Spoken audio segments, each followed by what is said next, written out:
had an interesting turn of events in the last 3 weeks. Living Supreme Court justices are coming out against Donald Trump in their own ways and breaking their silence. Ketanji Brown Jackson, Sotomayor, and just Chief Justice Roberts twice in the last 72 hours, defending the rule of law against Donald Trump's onslaught, defending federal judges against Donald Trump's onslaught, defending law firms against Donald Trump's onslaught. And in addition to that, we have those are the living justices, but then from the grave, we've got the death of Justice Souter, who was appointed by George Bush, a New Hampshire Supreme Court justice, was a moderate, swung to the middle as soon as he got on the court. But he spoke about tyranny. He spoke about the threat to democracy. He talked about the rule of law being undermined just in a speech a few years ago. And those are prescient words now. We talk about all of those events at the intersection of law, politics, and the Supreme Court on Unprecedented. And here's a clip. It started in April with Chief Justice Roberts sending a little PR press release to Donald Trump and the rest of us, telling Donald Trump, knock it off and trying to attack the judiciary and call for impeachment. We were like, whoa, he just issued a statement, not in the context of a case or an oral argument or a written opinion or an interview. He just issued a statement to tell Trump to back off. So we got that. And then you've had right in a row from Law Day, May 1, to like today, effectively. 3 justices. Why don't you talk about what just happened and why in their own way it's so extraordinary and unprecedented? Yeah, I mean, we saw, as we talked about before, Justice Ketanji Brown Jackson speak out. Then now we're seeing Chief Justice Roberts speak out. It's very unusual to see them speak out still in term. And this is barely coded language. They're speaking out about the impeachment of justices. The only ones talking about impeachment of justices, as we see, is Chief Justice Roberts. And this is also coming on the heels. I know you've talked about this in a hot take, so we won't get into it too much, but coming on the heels of Stephen Miller suing Chief Justice Roberts in his capacity as the Judicial Conference Officer. And then he speaks out pretty soon after that. I mean, the things that they're doing, the thing that Trump is doing, talking about impeaching justices, the fact that Stephen Miller wants the White House to be in charge of the court systems, this is bothering them. And the more that they are bothering them, helps the rest of us, because as we know, they want expansive presidential power.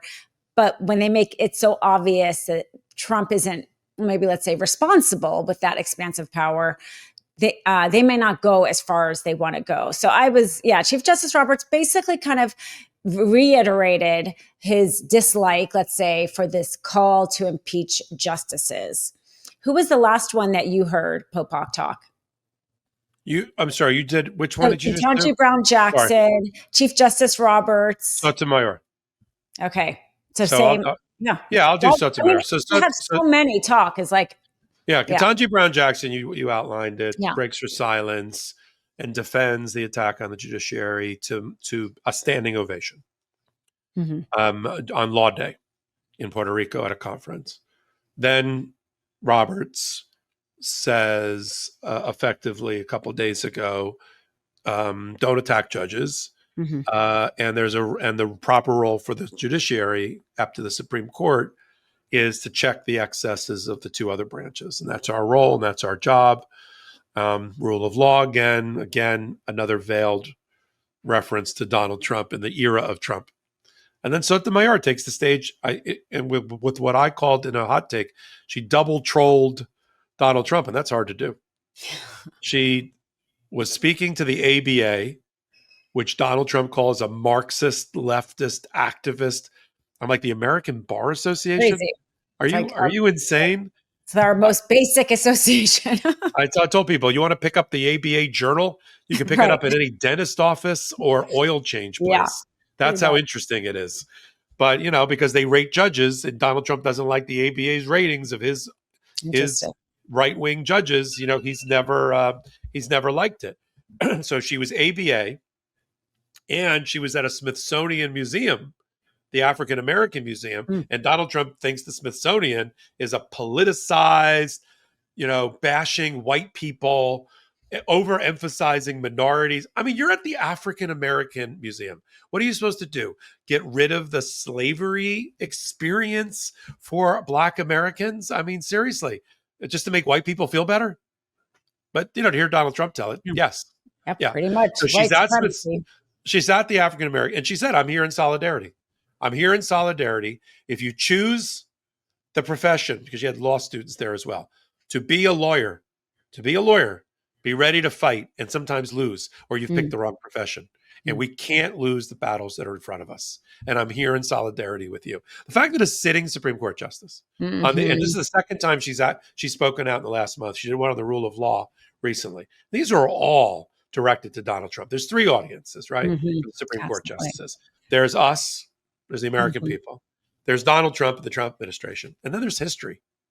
And what chapters history is going to write about what the lawyers and judges did, during this Trump era. Yeah. And did we cover ourselves in glory? Or did we capitulate and run tail and let Donald Trump take over and not do anything against his tyranny and fascist tendencies? And certainly here on Unprecedented and Legal AF, take a moment and subscribe. we fight. We do what we're being called to do and being exhorted to do. You want to do a brief? Can you do a brief on Souter? Yes, let's do Souter. And that, shows leadership, frankly, the justices all speaking out, which we need. We are desperate for leadership in this moment. So Justice Souter, they don't make him maybe like this anymore, let's say. As you said, he was appointed by the senior Bush. He ended up stepping down during the Obama administration and was replaced by Sotomayor, which tells you everything about him, because he was not the kind of person who made sure that a Republican replaced him and all that kind of stuff.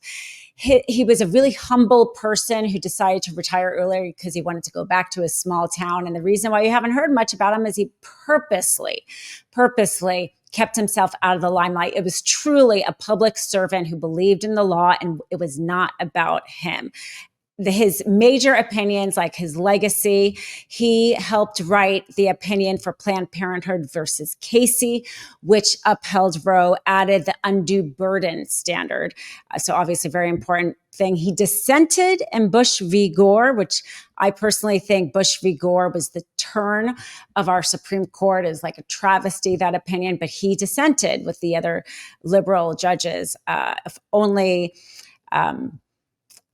Anyway, the other justice, yes, that didn't. But anyway, I will move on. So then he also wrote the opinion from McRae County versus ACLU of Kentucky in 2005.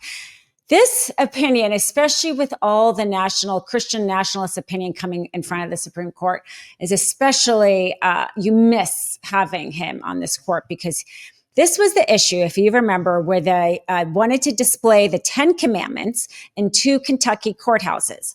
And he wrote that this was a violation of the Establishment Clause of the government, which seems very obvious. And of course, now we know we're here at this idea of maybe government taxpayer paying for religious schools. He wrote in his opinion that government neutrality was essential, and the need for, quote, a fairly high wall of separation of church and state. Really so well put. He was known for his eloquent writing, and it's a little sad reading that, because we need more of him on the court, but let's just honor his contribution. And his contribution was a step forward, and we may be taking a step back, but he did. He tried in his own way. I am never, I don't mean to put too fine a point on this. I am never going to see in my remaining lifetime. Might cry here. Shoot. A Supreme Court justice who is on the right wing, who was appointed by a Republican, retire, except for a health reason or death, or resign during the administration of the opposing party, like Souter did. I will never see that, because he was a true statesperson. He was a true independent jurist. It's probably the New Hampshire thing, right? New Hampshire thing in him. And we will never see it again. We will never see it again.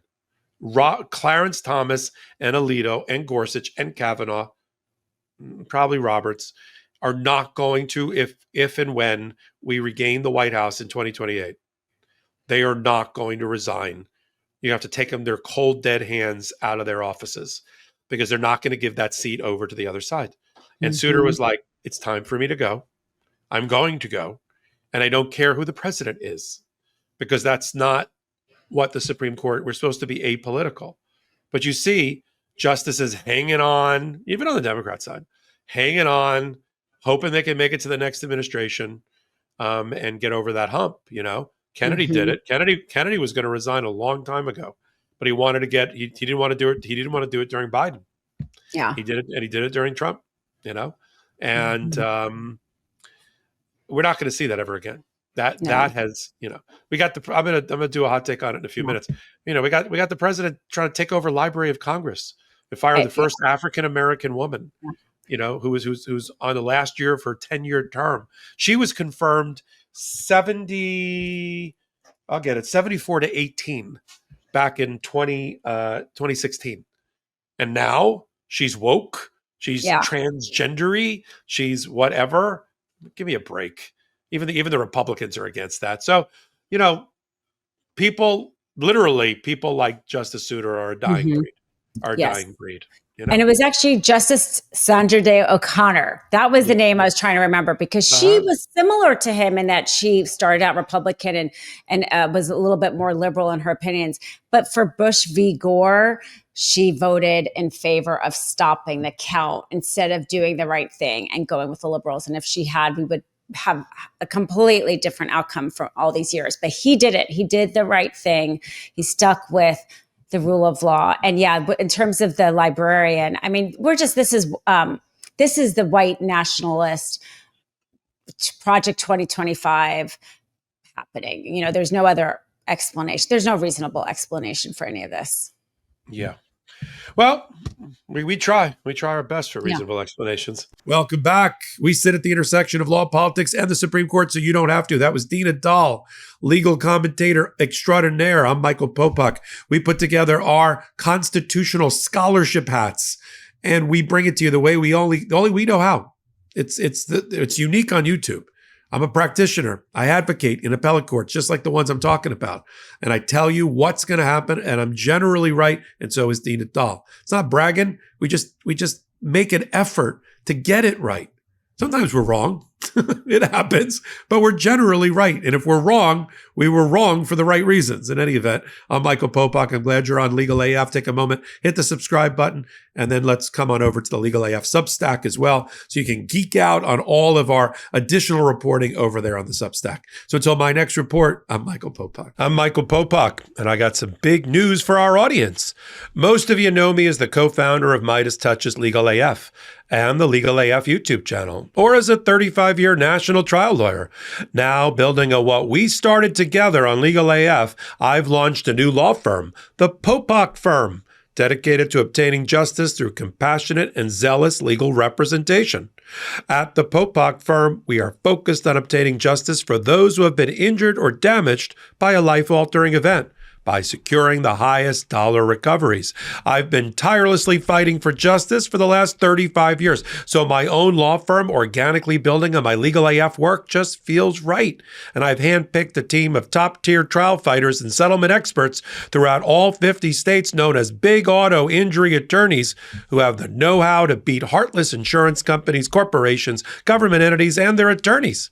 Big Auto's attorneys working with my firm are rock stars in their respective states and collectively responsible for billions of dollars in recoveries.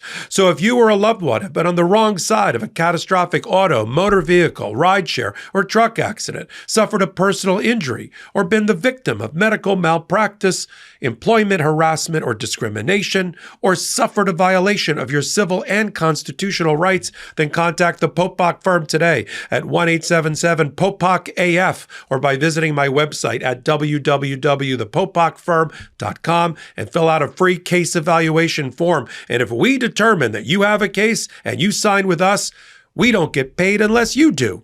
The Popok Firm, fighting for your justice every step of the way.